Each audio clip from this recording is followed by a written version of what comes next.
Akarshan Films present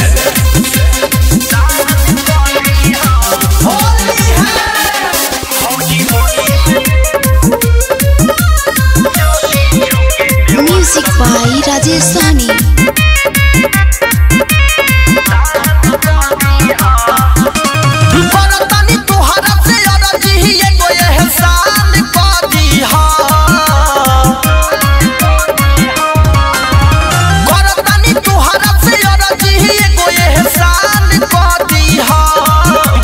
Holi में चोली छुके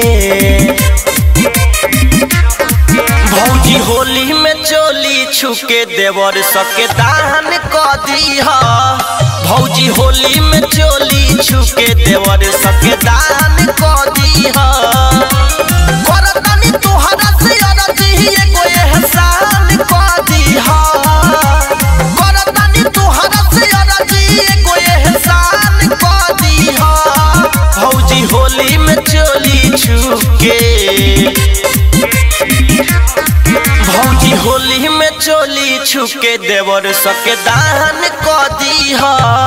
भौजी होली में चोली छुके देवर सके दान क दीहा।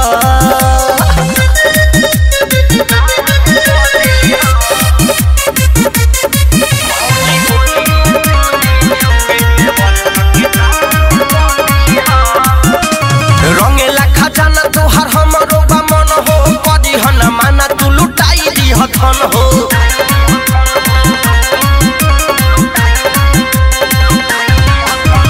रंगेला खजाना तोहार हमरो बा मन हो कदी हन माना तू लुटाई दी हथन हो।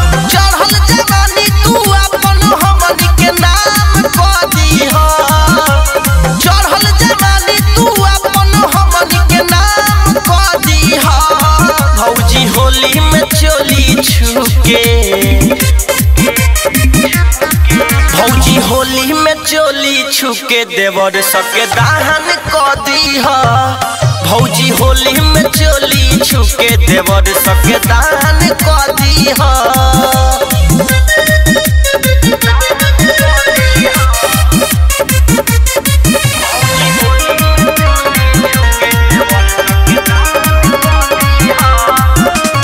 होलिया में देवर भाभी भइल पादा चार बा सुनतनी सबका से टॉप तोहार बा।